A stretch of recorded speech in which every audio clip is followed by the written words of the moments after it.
नमस्कार दोस्तों, कैसे हैं आप सब। मैं हूं एस्ट्रोलॉजर मीनाक्षी और आज के इस वीडियो में बहुत बहुत स्वागत है आप सभी कर्क राशि वाले जातकों का, यानी कि कैंसर ज़ोडिएक का। दोस्तों 15 फरवरी से लेकर 31 मार्च तक का समय आपके जीवन में बड़े महत्वपूर्ण बदलाव लेकर आ सकता है और इसका असर आप अपने जीवन पर देख भी रहे होंगे। इसकी वजह है दोस्तों कि सूर्य और चंद्र ग्रहण 15 दिनों के अंदर ये दो ग्रहण लगना और खासकर चंद्र ग्रहण, जिसका प्रभाव आपके जीवन में सबसे ज्यादा पड़ता है और इस बार भी पड़ेगा। ये जो चंद्र ग्रहण है और भारतवर्ष में भी दिखाई देगा, तो इसका प्रभाव आप अपने जीवन में चंद्र ग्रहण के एक हफ्ते पहले से ही देखेंगे और चंद्र ग्रहण के कुछ समय बाद तक भी इसका प्रभाव आपके जीवन में दिखाई देगा। लेकिन एक और महत्वपूर्ण घटना घटेगी दोस्तों मार्च के महीने में, वो ये कि आपके भाग्य भाव के स्वामी बृहस्पति देव, जो कि वक्री होकर आपके 12वें भाव में बैठे हुए हैं, मिथुन राशि में बैठे हुए हैं, वो मार्गी हो जाएंगे। बहुत अच्छे और पॉजिटिव बदलाव लेकर आ सकते हैं बृहस्पति देव, जैसे ही बृहस्पति देव मार्गी होंगे आपके 12वें भाव में। इसके अलावा सूर्य देव का भी गोचर होगा। सूर्य जो कि राहु के साथ अभी आपके अष्टम भाव में बैठे हुए हैं, वो आपके नवम भाव में चले जाएंगे और शनि के साथ युति बनाएंगे, यानी पिता पुत्र की युति बनेगी आपके नवम भाव में। तो इस वीडियो में हम जानेंगे कि इन गोचरों का क्या कुछ परिणाम देखने को मिलेगा आपके जीवन में मार्च के महीने में और क्या फल लेकर आएगा ये चंद्र ग्रहण आपके जीवन में। क्या उपाय आप कर सकते हैं इस चंद्र ग्रहण के नकारात्मक प्रभाव से बचने के लिए। दोस्तों सबसे पहले आप ये समझें कि जब भी चंद्रमा को ग्रहण लगता है आपका मन प्रभावित होता है, क्योंकि चंद्रमा आपकी राशि के स्वामी है और चंद्रमा ऐसे भी मन के कारक है। सभी जीवों के मन के कारक चंद्रमा है और काया के कारक सूर्यदेव हैं। 15 फरवरी को सूर्यदेव को ग्रहण लगा था और 3 मार्च को चंद्रदेव को ग्रहण लगने जा रहा है। ये ग्रहण आपके मन को बहुत ज्यादा प्रभावित करेगा। आप चंद्र ग्रहण के कुछ समय पहले से ही एंजाइटी फील करेंगे, बेचैनी फील करेंगे, शत्रु भय रह सकता है आपको ऐसा लगेगा कि कोई आपको नुकसान पहुंचा सकता है, डर रह सकता है किसी बात का, आपको एक बेचैनी रहेगी। हो सकता है कि असमंजस की स्थिति रहे, आप निर्णय लेने में भी अपने आप को असक्षम महसूस कर सकते हैं, यानी डिसीजन लेने में आपको परेशानी होगी। तो कुल मिलाकर मानसिक रूप से आप परेशान रह सकते हैं, नींद की भी समस्या आपको रह सकती है। अपनी मानसिक शांति के लिए अध्यात्म का सहारा लेना चाहिए। इस वक्त आप जितना ज्यादा नियमित रूप से पूजा पाठ करेंगे, आप जितना ज्यादा ईश्वर का ध्यान करेंगे, आपको उतनी ही शांति मिलेगी। इसके अलावा आप चंद्रमा को अर्घ्य जरूर दें, क्योंकि चंद्रमा पीड़ित रहेंगे, तो अपने चंद्रमा को मजबूत करने के लिए चंद्रमा को अर्घ्य भी जरूर दें। इससे आपका चंद्रमा जो है वो मजबूत रहेगा और आपको परेशानी, मानसिक परेशानी जो है वो थोड़ी कम रहेगी। अब दोस्तों मैं अगर ऐसा कहूं कि 6 या 7 मार्च तक आपके लिए समय थोड़ा सा परेशानी भरा रहेगा तो गलत नहीं होगा। इसकी वजह यह है दोस्तों कि आपके अष्टम भाव में 5 ग्रहों की युति रहेगी। सूर्य, मंगल, बुध, शुक्र और राहु, और खासकर अंगारक योग बनेगा क्योंकि मंगल और राहु की युति बनेगी अष्टम भाव में और सूर्य भी प्रभावित रहेंगे राहु से। तो ये जो स्थिति है ये कहीं ना कहीं दुर्घटनाओं के भी संकेत देती है। वाहन वगैरह तेज ना चलाएं, छोटी मोटी चोट वगैरह लग सकती है या फिर एक्सीडेंट वगैरह भी हो सकता है, तो सावधानी भी आपको रखनी है। इस दौरान कोशिश करें कि वाहन वगैरह तेज ना चलाएं, कोई भी काम जल्दबाजी में ना करें, नहीं तो आपका ही नुकसान होगा। तो 6 या 7 मार्च तक आपके धन से जुड़े मामलों में भी आपको काफी फ्लक्चुएशन देखने को मिल सकता है, काफी उतार चढ़ाव देखने को मिल सकता है, कुछ आकस्मिक खर्चे भी आ सकते हैं जिस वजह से आप परेशान रह सकते हैं 6 या 7 मार्च तक। लेकिन उसके बाद ये परेशानियां जो हैं वो अपने आप कम हो जाएंगी। जैसे ही बृहस्पति मार्गी होंगे, स्थितियों में बहुत तेजी से बदलाव देखेंगे और आपके जीवन में सकारात्मकता भी आएगी, लेकिन तब तक आपको धैर्य रखना पड़ सकता है। कोई व्यक्ति आपका भरोसा तोड़ सकता है, आप किसी के द्वारा छले जा सकते हैं, इस तरह की भी स्थिति बनेगी क्योंकि शुक्र राहु की युति बन रही है आपके अष्टम भाव में, मंगल और शुक्र की भी युति बन रही है आपके अष्टम भाव में, मंगल और राहु की युति भी बन रही है। तो ये सभी युतियां जो हैं ये कहीं ना कहीं ये दिखाती है कि आपके साथ धोखा हो सकता है, छल हो सकता है, जिससे आप मानसिक रूप से बहुत ज्यादा प्रभावित भी होंगे। परिवार का माहौल भी बहुत अनुकूल नहीं होगा। आप अपने आप को भीड़ में भी अकेला महसूस करेंगे।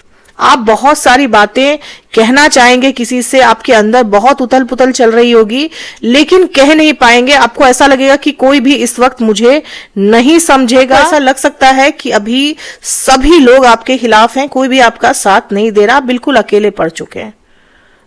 तो इस तरह की परेशानी आप अपने घर में और जहां आप काम करते हैं वहां भी महसूस कर सकते हैं। तो ये सब परिस्थितियां कहीं ना कहीं आपको एकांत प्रिय बना देंगी, आप अकेले रहना पसंद करेंगे। आपके मैरिड लाइफ में और आपके लव लाइफ में भी समस्याएं रह सकती हैं 10 मार्च तक। 10 मार्च तक आपके लव लाइफ में आपको समस्याएं रहेंगी। आपके जो पार्टनर हैं उनका बिहेवियर आपके प्रति आपको अच्छा महसूस नहीं होगा। आपको ऐसा लगेगा कि सामने वाला आपको अवॉइड कर रहा है, इग्नोर कर रहा है। ये चीजें आपको ज्यादा परेशान कर सकती हैं 10 मार्च तक। 10 मार्च के बाद स्थितियां जो हैं वो आपके अनुकूल हो जाएंगी।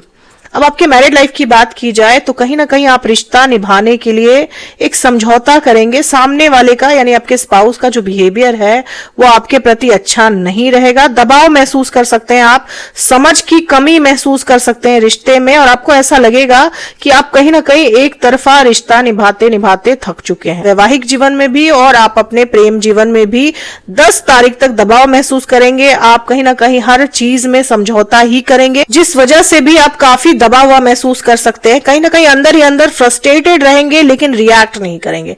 और अगर आप रिएक्ट करेंगे तो चीजें और ज्यादा खराब हो सकती है, क्योंकि मंगल और राहु की युति बन रही है, अंगारक योग बन रहा है।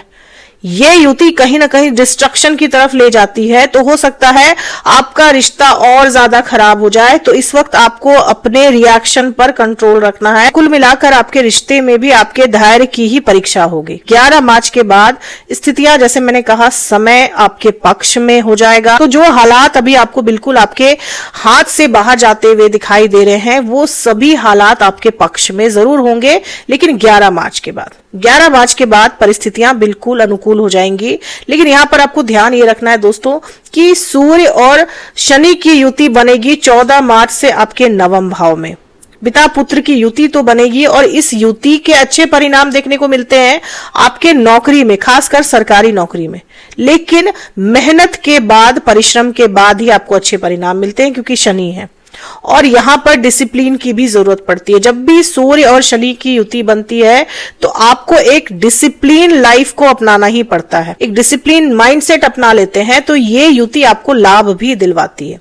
हालांकि पिता से मतभेद रह सकते हैं, माता पिता से मतभेद रह सकते हैं, शत्रुओं से आपको छुटकारा मिलेगा क्योंकि बृहस्पति की दृष्टि 6ठे भाव पर पड़ेगी। शत्रु जो आपको नुकसान पहुंचाना चाह रहे हैं वो आपके आगे झुकेंगे, कहीं ना कहीं आपके आगे खुद ब खुद झुक जाएंगे। आप कुछ नहीं भी करेंगे तो भी आपके आगे झुक जाएंगे, हार मान लेंगे। कर्जों से, ऋण से मुक्ति मिलेगी। रुपए पैसे के मामले में भी आपको बहुत हद तक राहत मिलेगी। 11 मार्च के बाद प्रमोशन मिल सकता है, तरक्की मिल सकती है, आय के नियमित स्रोत मिल सकते हैं आपको, यानी जॉब वगैरह लग सकती है आपकी 11 मार्च के बाद। 11 मार्च के बाद स्थितियां आपके अनुकूल होती ही चली जाएंगी। जो परिस्थिति अभी बिल्कुल भी आपको आपके अनुकूल नहीं लग रही है, विपरीत लग रही है। दोस्तों यहाँ पर एक बात का ध्यान आपको जरूर रखना है कि जहां आप काम करते हैं वहां अपने सहकर्मियों से या फिर अपने बॉस से बनाकर रखें, क्योंकि मंगल राहु के साथ रहेंगे। किसी भी तरह के झगड़े से या कुछ गलत बोलने से आपको बचना है, खासकर वहां जहां आप काम करते हैं, क्योंकि मंगल राहु की युति है, अंगारक योग बन रहा है। आपका क्रोध आपको बार बार उकसाएगा और आपको क्रोध से बचना है। खासकर जहां आप काम करते हैं वहां पर आपको क्रोध से बचना है, कुछ भी गलत बोलने से बचना है, नहीं तो हाथ आया मौका आप गवा सकते हैं। अच्छे मौके आपके हाथ से निकल जाएंगे। अपॉर्चुनिटीज जो आपके बेहतर भविष्य का निर्माण कर सकती है वो आपके हाथ से निकल सकती है। तो क्रोध पर नियंत्रण रखना है अपने कार्य क्षेत्र में। ससुराल वालों से बहुत बड़ा झगड़ा हो सकता है, आपके इन लॉज से आपका झगड़ा हो सकता है, क्योंकि मंगल राहु की युति रहेगी आपके अष्टम भाव में और यहां पर सूर्य भी रहेंगे 13 मार्च तक। ससुराल वालों से प्रॉपर्टी को लेकर, जमीन जायदाद को लेकर कोई बड़ा मसला या झगड़ा रह सकता है आपका। बहुत सारी अपॉर्चुनिटीज भी आएंगी आपके जीवन में, जॉब के नए ऑफर आ सकते हैं। व्यापार भी आपका संभलेगा 11 मार्च के बाद, व्यापारियों को बहुत राहत मिलेगी 11 मार्च के बाद। दोस्तों उपाय आपको क्या करना है? खासकर चंद्र ग्रहण के दौरान, चंद्र ग्रहण से कुछ समय पहले या फिर चंद्र ग्रहण के कुछ समय बाद तक आपको क्या उपाय करना चाहिए। उपाय के तौर पर आपको केसर में चावल मिलाकर अपने माथे पर उसका तिलक नियमित रूप से करना चाहिए। ऐसा करने से आपको मानसिक शांति जरूर मिलेगी। इसके अलावा काले कपड़े का प्रयोग आपको नहीं करना है। खासकर ग्रहण से कुछ समय पहले और ग्रहण के कुछ समय बाद तक काले कपड़े से बिल्कुल भी परहेज करें। इसके अलावा ओम नमः शिवाय का जाप आप प्रत्येक दिन जरूर करें। 108 बार आप ओम नमः शिवाय का जाप करें। दोस्तों, ये थी मेरी एनालिसिस कर्क राशि वाले लोगों के लिए मार्च के महीने की। उम्मीद करती हूँ कि वीडियो से आप लोगों को काफी जानकारी, काफी हेल्प मिली होगी। अगर वीडियो से हेल्प मिली हो तो चैनल को सब्सक्राइब करें, लाइक करें, शेयर करें, कमेंट करें और बेल आइकन जरूर दबा दें। दोस्तों, तब तक के लिए जय माता दी, जय श्री।